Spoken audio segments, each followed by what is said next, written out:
तो hello friends, आज हम बात करेंगे फ्रूट बास्केट एनीमे सीजन 2 के बारे में। इसमें हम आज बात करेंगे एपिसोड नंबर 12 और 13 के बारे में। वीडियो स्टार्ट करने से पहले अगर हमारे चैनल पे आप नए आए हो तो प्लीज चैनल को सब्सक्राइब जरूर कर देना, क्योंकि मैं ऐसे नई एनीमे का इसमें वीडियो लाता रहूंगा, तो प्लीज चैनल को सब्सक्राइब जरूर कर देना। तो चलिए दोस्तों, वीडियो स्टार्ट करते हैं।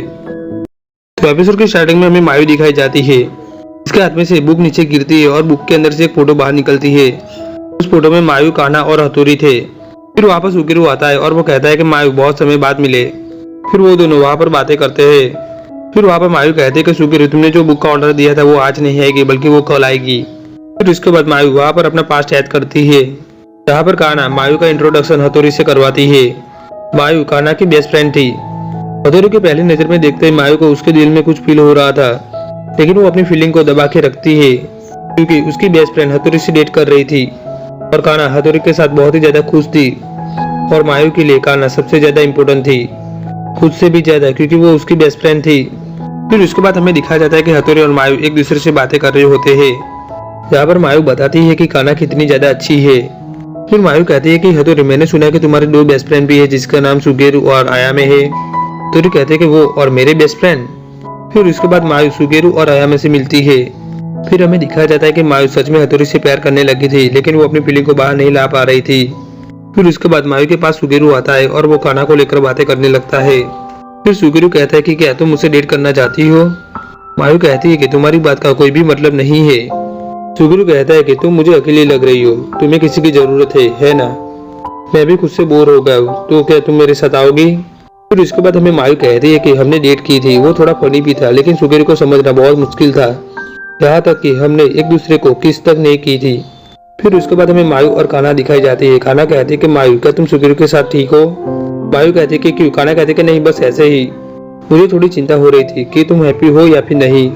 मायू कहती है कि तो क्या तुम्हें सुगेरू पर विश्वास नहीं है? कान्हा कहती है कि मेरा मतलब वो नहीं था। फिर वहाँ पर मायू सोचती है कि थैंक यू, पर मैं ठीक हूँ, तुम जब खुश होती हो तो मुझे खुशी मिलती है। फिर उसके बाद हमें वो समय दिखाया जाता है जब अकितो ने हथौड़ी और कान्हा को एक दूसरे से दूर कर दिया था। फिर वहाँ पर मायू कान्हा से मिलने के लिए आती है, जहाँ पर कान्हा पूरी पागल जैसी हो रही थी। वो कह रही थी कि मेरी वजह से हथौड़ी को चोट लगी, मायू ये सब मेरी गलती है, मैं क्या करूँ, मैं उसे नहीं बचा पाई। कान्हा अंदर से पूरी तरीके से टूट गई थी। फिर उसके बाद कान्हा की यादों को मिटाया जाता है और उसके बाद वो ठीक हो जाती है। फिर उसके बाद हमें दिखाया जाता है कि मायू और कान्हा साथ में मिलकर बातें कर रहे होते हैं। कान्हा कहती है कि मायू, क्या तुमने सुगेरू से ब्रेकअप कर लिया है? मायू हाँ कहती है। कान्हा कहती है कि वैसे भी ठीक है ये, मेरे ख्याल से तुम्हारे लिए हथौड़ी बेस्ट रहेगा, तुम दोनों की जोड़ी अच्छी लगेगी। मायू कहती है कि तुम दोनों की जोड़ी अच्छी लगेगी। कान्हा कहती है कि नहीं, वो मेरे साथ नहीं हो सकता। मायू सोचती है कि भले ही तुम्हें आज याद ना हो, लेकिन तुम उसके साथ खुश थी, बहुत ही ज्यादा खुश थी। फिर वहाँ पर मायू की आंख में से आंसू निकलते और वो सोचती है कि मैं तुम्हारे लिए कुछ भी नहीं कर पाई कान्हा। फिर उसके बाद हमें प्रेजेंट दिखाया जाता है, जहाँ पर सुगेरू मायू से कहता है कि मायू, तुम अभी भी उन बातों को याद करती हो, तुम्हें अब उन बातों से आगे बढ़ना चाहिए।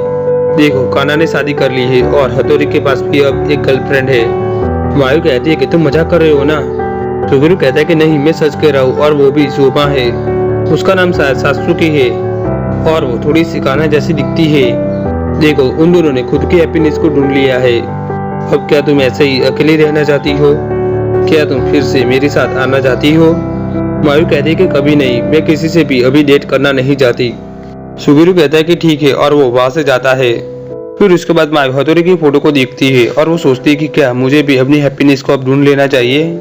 और तभी वहां पर शॉप में हथौड़ी आता है और हथौड़ी कहता है कि लंबे टाइम के बाद मिले मायू, करीब 2 साल बाद, और ये शॉप अभी भी वैसा ही है और शायद तुम भी। मायू कहते कि तुमने यहाँ पर अचानक आकर मुझे सरप्राइज कर दिया, अभी थोड़े समय पहले ही सुगेरू यहाँ पर आया था। हथौड़ी कहता है कि मैं वो बुक लेने के लिए आया हूँ जो सुगेरू ने मेरे लिए ऑर्डर दी थी। मायू कहती है कि वो बुक तुम्हारे लिए थी? हथौड़ी कहता है कि क्या तुम्हें उसके बारे में नहीं पता? मायू कहती है कि उस सुगेरू ने मुझे कुछ भी नहीं बताया, पर वो बुक तो कल आएगी। हथौड़ी कहता है कि ठीक है, तो फिर मैं कल आता हूँ। सॉरी, मैं तुम्हें यहाँ पर अचानक मिलने के लिए आ गया, और वो वहां से जाता है। फिर उसके बाद मायू सोचती है कि आखिर में वो क्या सोचता है। मैं उसे ये भी नहीं कह पाई कि मैं उसके लिए खुश हूँ, कि उसे कोई मिल गया है जिसके साथ वो खुश रह सके। फिर हथौड़ी सोमा एस्टेट में आता है और वहाँ पर अकितो की मेंबर कहती है कि तुम कहाँ पर गए थे? अकितो की तबीयत अभी ठीक नहीं है, तुम ऐसे कैसे चले जा सकते हो? फिर उसके बाद दूसरे दिन हथौड़ी और मायू मिलते हैं। मायू कहती है कि आज तुमने सूट क्यों नहीं पहना है और आज तुम जरा ठीक नहीं लग रहे हो। हथौड़ी कहता है कि देखो मेरी बॉडी एकदम फिट है।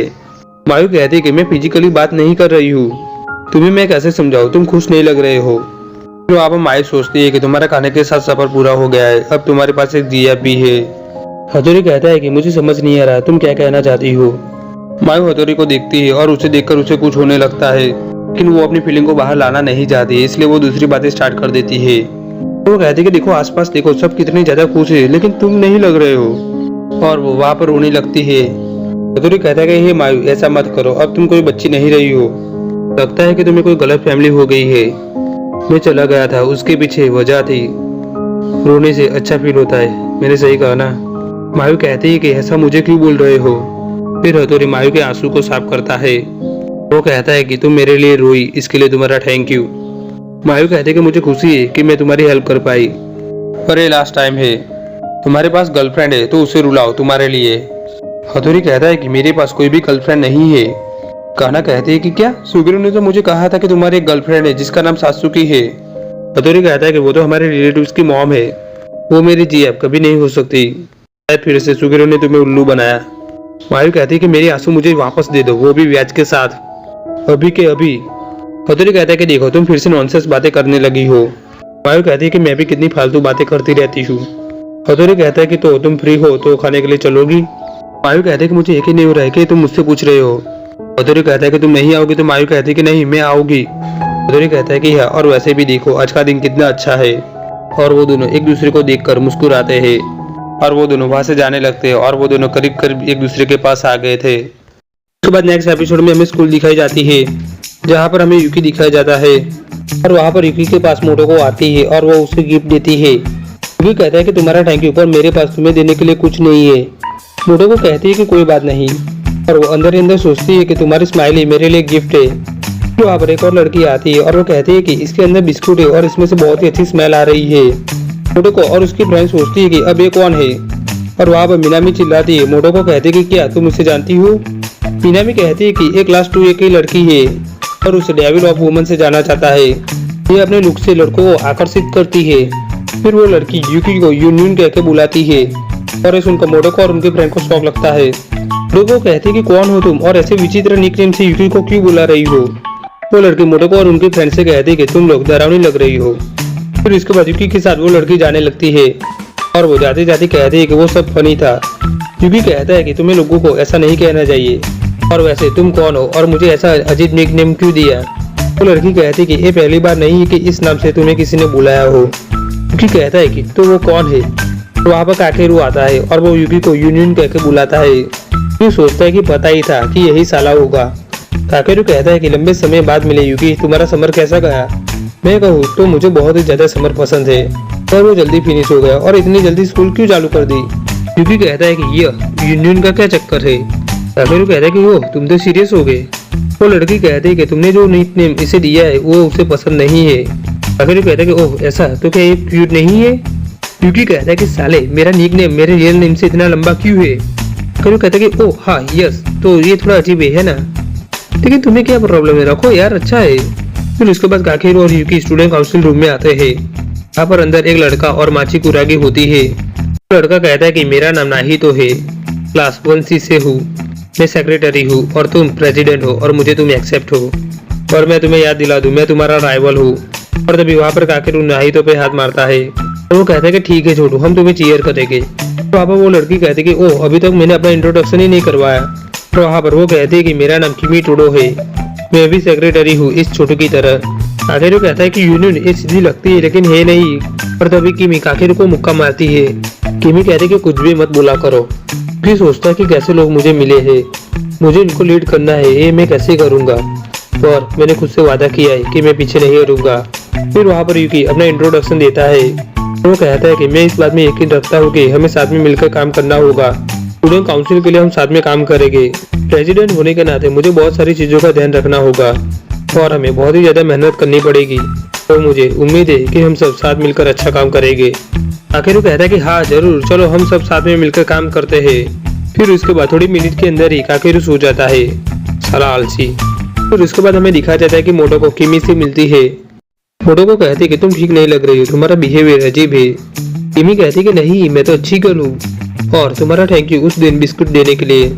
और हाँ, मैंने और यूनियन ने साथ में खाया था। और ये सुनकर मोटोको और उनकी फ्रेंड को शौक लगता है और किमी वहां से जाती है। फिर उसके बाद हमें काकेरू और यूकी दिखाए जाते हैं। यहाँ पर काकेरू काम करते करते बोर हो गया था। यूकी कहते हैं कि तुम वाइस प्रेसिडेंट हो, तुम्हें ऐसा आलसी नहीं होना चाहिए। फिर वहाँ पर कुछ लड़के आते हैं और वो कहते हैं कि काकेरू हमारे साथ खेलना जाओगे, और काकेरू वहाँ उनके पास जाता है। फिर वहाँ पर यूकी सोचता है कि सच कहूँ तो ये सेम टू सेम मेरे भाई जैसा है, पर वो उससे थोड़ा है, वो शायद कियो जैसा भी है, और वो सबसे अच्छे गुल मिल जाता है। फिर उसके बाद हमें काउंसिल रूम दिखाई जाती है जहाँ पर किमी और माची एक व्हाइट बोर्ड लेकर आती है। यूकी कहते हैं कि ये तुम कहाँ से लाई। किमी कहती है कि मैंने टीचर को बड़े प्यार से कहा था और वो मान गई। फिर वहाँ काकेरू कहता है कि मुझे तुम सबसे कुछ कहना है, और वो मार्कर लेकर बोर्ड पे कुछ लिखने लगता है, और वो बोर्ड पर school defence force colour assignment agreement लिखता है। यूकी कहता है कि ये क्या फालतू चीजें लिख रहे हो। मैं तो कहता है कि ये क्या फालतू डिस्कशन है, मुझे यकीन नहीं होता कि तुम्हें वाइस प्रेसिडेंट बनाया है। काकेरू कहता है कि तुम्हें कुछ नहीं पता छोटू। तो वहाँ पर किमी कहते हैं कि यूकी का रेड कलर है, मतलब कि वो प्रेसिडेंट है। काकेरू कहता है कि सही कहा तुमने, और मेरा ब्लैक है, मतलब कि कूल और स्टॉइक, और तुम नहीं तो येलो जैसे करी। नहीं तो कहता है कि तुम डिसाइड मत करो। काकेरू कहता है कि पिंक कलर को लेकर माची और किमी में टाई है। किमी कहते हैं कि नहीं, मुझे पिंकी चाहिए, मुझे पिंकी कलर चाहिए। यूकी कहता है कि वो सिर्फ एक कलर है, उसमें इतना सीरियस क्यों हो रही हो टोडो। और वहाँ पर किमी रोने लगती है और वो कहते हैं कि यूनियन मुझे किमी कहकर नहीं बुला रहा है, जबकि हमने साथ में खाना खाया था। यूकी कहता है कि ठीक है बाबा किमी, बस चाहे तो कहता है कि तुम सब पागल हो, टोटली पाका। काकेरू कहता है कि पागल कहने वाला सबसे बड़ा पागल होता है। फिर वहाँ पर वो लोग एक दूसरे से मजाक मस्ती करते हैं। फिर उसके बाद इवनिंग होती है और सारे लोग अपने घर जाने के लिए निकलते हैं। काकेरू वहाँ से जा रहा होता है और वो होंडा और कियो को एक साथ में जाते हुए देखता है। फिर उसके बाद हमें यूकी दिखाया जाता है और वहाँ उसके सामने काकेरू आता है। यूकी कहता है कि तुम अभी भी यहाँ पर हो। काकेरू कहता है कि तुम उस लड़की के साथ घर क्यों नहीं गए, क्या नाम है उसका, हाटोरू होंडा। तो यहाँ पर अचानक ही फेमस हो गए क्योंकि तुम उसके क्लोज हो। तो तुम्हारे लिए वो क्या है, क्या तुम उसे लाइक करते हो। यूकी कहता है कि तुम ये सब कुछ क्यों पूछ रहे हो। काकेरू कहता है कि बस ऐसे ही, मैं खट्टे मीठे प्यार को समझना चाहता हूँ। क्योंकि तुम जानते हो वो ऑरेंज बाल वाला कियो जो तुम्हारा कजिन है, तो उसका बॉयफ्रेंड लगता है। यूकी कहता है कि हाँ। काकेरू कहता है कि क्या मतलब मैं सही था, इसीलिए कियो तुमसे ज्यादा हैप्पी दिखता है। और ये सुनकर यूकी रुक जाता है और वो कहता है कि मैं अनहैप्पी दिखता हूँ। क्या तुम्हें इस चीज में मजा आता है, एक दूसरे को कंपेयर करना, कौन हैप्पी है कौन अनहैप्पी है। क्या तुम देखते हो कौन बेटर है कौन वीक है, क्या यही चीज तुम्हें हैप्पी रखती है। और तभी काकेरू किक मारता है और यूकी के हाथ में से प्लान गिर जाता है। काकेरू कहता है कि चुप हो जाओ, तुम क्या बोल रहे हो। यूकी कहता है कि नहीं तुम फालतू बातें कर रहे हो। काकेरू कहता है कि नहीं वो मैं नहीं हूँ, मैं तुम्हारे लेक्चर से तंग आ गया था। यूकी कहता है कि इसका मतलब ये नहीं है कि तुम कुछ भी बोलो। काकेरू कहता है कि तुम कुछ भी मत बोलो, तुम मेरी मॉम नहीं हो जो मुझे कुछ भी बोल रही हो। यूकी कहता है कि तुम ऐसा क्यों बोल रहे हो, और वो दोनों ही एक दूसरे का सर पकड़ लेते हैं। यूकी कहता है कि मैं जैसा हूँ वैसा ठीक हूँ। जब भी मैं खुद को दूसरे लोगों के साथ कंपेयर करता हूँ तो मैं अपनी सेल्फ को खो देता हूँ, ऐसा लगता है कि मैं हूँ ही नहीं। हाँ ठीक है, मैं ही फालतू हूँ, सॉरी। और यूकी कहता है कि हाँ मैं ही सबसे बड़ी मुश्किल हूँ। वो सोचता है कि मैं खुद का एनिमी हूँ जो गुस्से फाइट करता हूँ। फिर काकेरू यूकी के पास आता है और वो कहता है कि जब मैं वो देखता हूँ तो मैं तुम्हारी तरह ही सोचता हूँ, जैसे कि मैं दूसरों की नजर से देखता हूँ और किसी को हर्ट करके उसकी फीलिंग को समझता हूँ। पर तुमने मुझे सरप्राइज किया, तुमने वैसे ही कहा जैसे उसने कहा था। तुमने मुझे सरप्राइज किया और गुस्सा भी दिलाया। मतलब मैं तुमसे जलता हूँ यूकी, तुम दूसरे लोगों को समझते हो यूकी, और मैं एक वो हूँ जो कभी सीखता ही नहीं है। फिर वहाँ पर वो लड़की आती है जिसका प्लान यूकी के पास था, और वो देखकर कहती है कि ये कैसे हुआ। आखिर वो कहता है कि ओह हाँ ये मैंने किया। लड़की कहती है कि मुझे पता ही तुमने किया होगा क्योंकि प्रेसिडेंट तो ऐसा कभी नहीं करेंगे। आखिर वो कहता है कि तो तुम टेंशन मत लो, मैं सब कुछ ठीक कर दूंगा, ये हमारी ड्यूटी है स्टूडेंट काउंसिल की, हम स्टूडेंट की हेल्प करेंगे। सही कहा ना लीडर। यूकी कहता है कि खुद कर लो। और यूकी सोचता है कि मेरा रोने का मन कर रहा है पर मैं क्या करूं। फिर उसके बाद दूसरे दिन काकेरू कियो के पास जाकर कियो से माफी मांगता है और वो कहता है कि मैं कभी भी आपके बारे में ऐसा नहीं भूलूंगा। कियो कहता है कि पहले तो तुम मुझे ये बताओ कि तुम कौन हो और मुझसे माफी क्यों मांग रहे हो। काकेरू कहता है कि ओके बाय, और वहां से जाने लगता है। कियो कहता है कि अबे बता के जा। वहाँ पर कियो के फ्रेंड कहते हैं कि कियो तुम्हें ये भी तो पता होना चाहिए कि हमारा वाइस प्रेसिडेंट कौन है। फिर काकेरू यूकी के पास आता है। अब काकेरू और यूकी की अच्छी बन रही थी। यूकी को पहली बार एक अच्छा बेस्ट फ्रेंड मिला था। और यहाँ पर एपिसोड नंबर 12 और 13 होते हैं फिनिश। दोस्तों हमारा वीडियो आपको अच्छा लगा तो प्लीज वीडियो को लाइक जरूर करना। वीडियो आपको कैसा लगा नीचे कमेंट जरूर कर देना और यह वीडियो अपने सारे एनिमे फैन के साथ शेयर जरूर करना। और हमारे चैनल पे आप नए आए तो या प्लीज चैनल को सब्सक्राइब जरूर कर देना। दोस्तों मिलते हैं नेक्स्ट वीडियो में।